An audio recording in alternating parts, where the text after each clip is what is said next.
अखाड़ा में आपका एक बार फिर से स्वागत है। बड़ी खबर आ रही है यूपी के फिरोजाबाद से, जहां पुलिस और गांव वालों के बीच जमकर संघर्ष हुआ। पुलिस का दावा है कि गांव वालों ने उन पर पथराव किया। जानकारी के मुताबिक पानी की समस्या को लेकर गांव वालों ने सड़क जाम कर दी, जिसकी जानकारी मिलने पर पुलिस वहां पहुंची और जाम खुलवाने की कोशिश की, लेकिन पुलिस का कहना है कि गाँव वालों ने जाम हटाने के बजाय उन पर ही पथराव कर दिया। इस पत्थरबाजी की चपेट में पुलिस की गाड़ी के साथ साथ वहां से गुजर रही कुछ और गाड़ियां भी आ गईं। इस पथराव में कुछ पुलिस वाले भी घायल हुए हैं।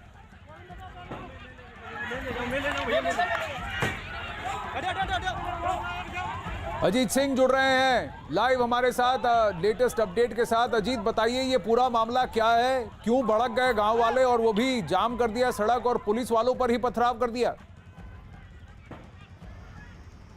देखिए बिल्कुल आनंद, ये टुंडला के पहाड़पुर इलाका के नगला पुलिस चौकी का मामला है, जहां पर 3 दिन पहले जो पानी की पाइपलाइन सप्लाई होती है उस पाइपलाइन को गांव के कुछ अराजक तत्वों ने क्षतिग्रस्त कर दिया था, जिसके लिए ग्रामीण नाराज थे। उन्होंने शिकायत की कि पाइपलाइन को फिर से बिछाया जाए, क्योंकि 3 दिन से पानी की आपूर्ति बंद थी। उसको लेकर खासा नाराज थे और आज जब उन्होंने टुंडला हाईवे को जाम कर दिया, उसके बाद जब पुलिस वहां पहुंची तो बाकायदा वहां संघर्ष शुरू हो गया और पथराव हुआ, जिसमें नगला पुलिस चौकी के जो इंचार्ज हैं उनको चोट लग गई, 2 पुलिसकर्मी हैं वो घायल हो गए, जिसके बाद काफी देर तक पथराव चला, गाड़ियां तोड़ दी गई, शीशे पत्थर मारे गए। तो उसके बाद बड़ी मुश्किल से गांव वालों को शांत किया गया आनंद। लेकिन अभी भी जो गांव वाले हैं वो इस बात को लेकर नाराज है कि जिन अराजक तत्वों ने पानी की पाइपलाइन को क्षतिग्रस्त किया था उसे फिर दोबारा लगाने नहीं दिया और गांव में 3 दिन तक पानी की आपूर्ति नहीं हुई, उनके खिलाफ कोई कार्रवाई नहीं हुई। हालांकि इस प्रदर्शन के दौरान काफी हिंसक प्रदर्शन हुआ, जिसको लेकर काफी विवाद हुआ है।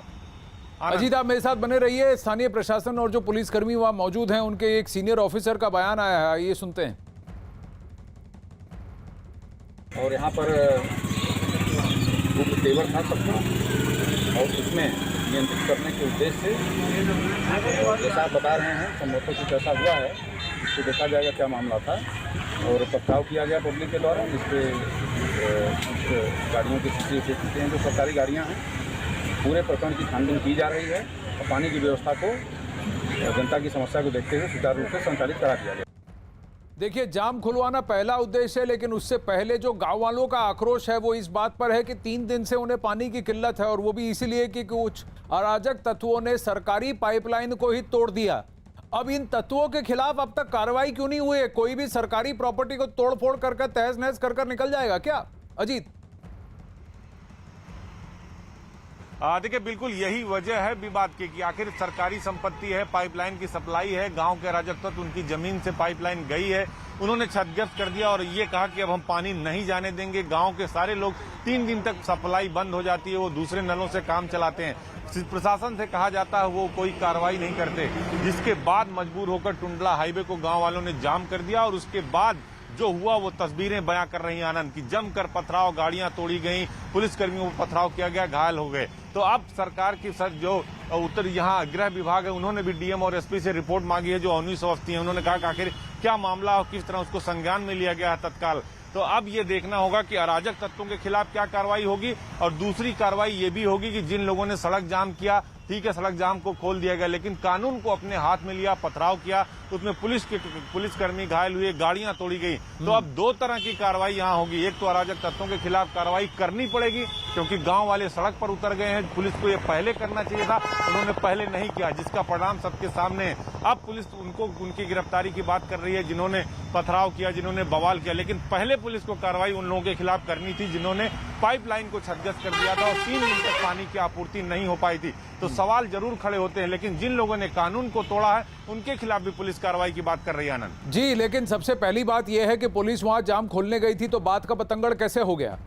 दूसरी बात यह है कि वो पानी की पाइपलाइन कब लगेगी और उस पानी की पाइपलाइन को तोड़कर अब जो साहब बैठे हैं, जो अराजक तत्व जिनकी वजह से ये पूरा फसाद है, जो पूरे फसाद की जड़ है, उनके खिलाफ कार्रवाई कब होगी? आपने बताया कि डिस्ट्रिक्ट मजिस्ट्रेट जो है वो भी वहां पहुंचे हैं।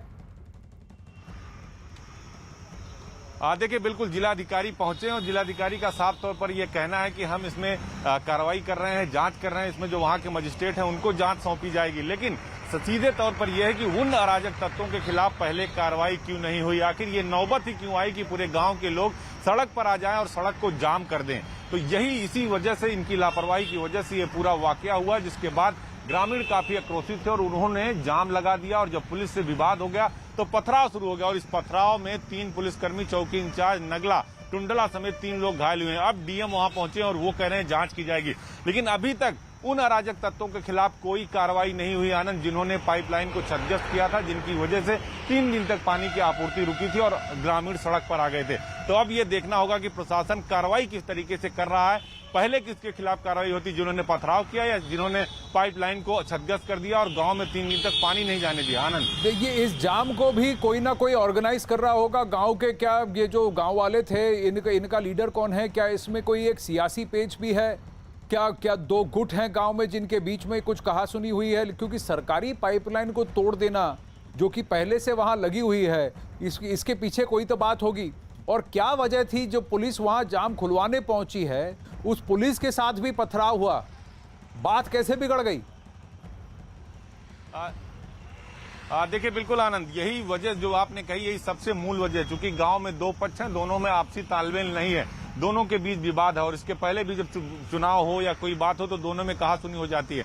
पाइपलाइन जब क्षतिग्रस्त हुई, उनकी तरफ से क्षतिग्रस्त की, ग्रामीणों ने बाकायदा इसकी बात पहुंचाई थाने तक, थाने पर कोई कार्रवाई नहीं हुई।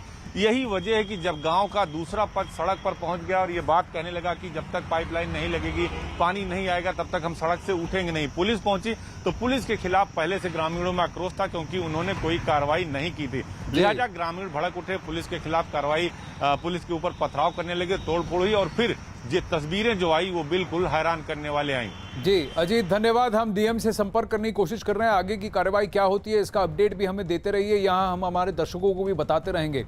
अखाड़ा में इस वक्त आगे बढ़ते हैं। अगली खबर दिल्ली से, जहां दिल्ली सरकार ने दिल्ली एक्साइज पॉलिसी 2021 में संशोधन को मंजूरी दे दी है।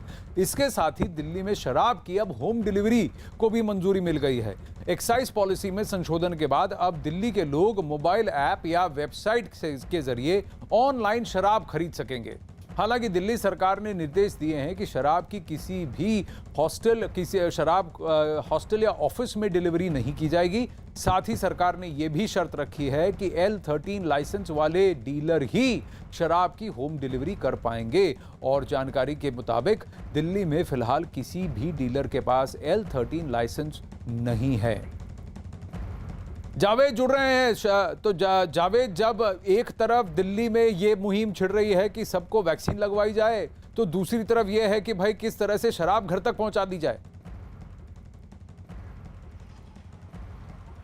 देखिए, यही सवाल विपक्ष भी उठा रहा है कि जब दिल्ली में लगातार वैक्सीन की किल्लत के बीच इस तरह का कदम, क्या ये सही है? लगातार बीजेपी हो या कांग्रेस हो, वो यही सवाल पूछ रहे हैं। लेकिन जिस तरह से एक्साइज ड्यूटी में बदलाव किया गया है, उसमें उसको लागू होने में अभी वक्त ज़रूर लगेगा। जो सरकार की तरफ से आदेश जारी किया गया है उसमें ये साफ तौर पर लिखा है कि अब ऐप के ज़रिए या फिर वेबसाइट के ज़रिए जो डिलीवरी है वो घर तक हो सकेगी। लेकिन सवाल लगातार सरकार से विपक्ष इस पूरे मामले में पूछ रहा है। जी, लेकिन अब इसमें अपडेट क्या है कि ये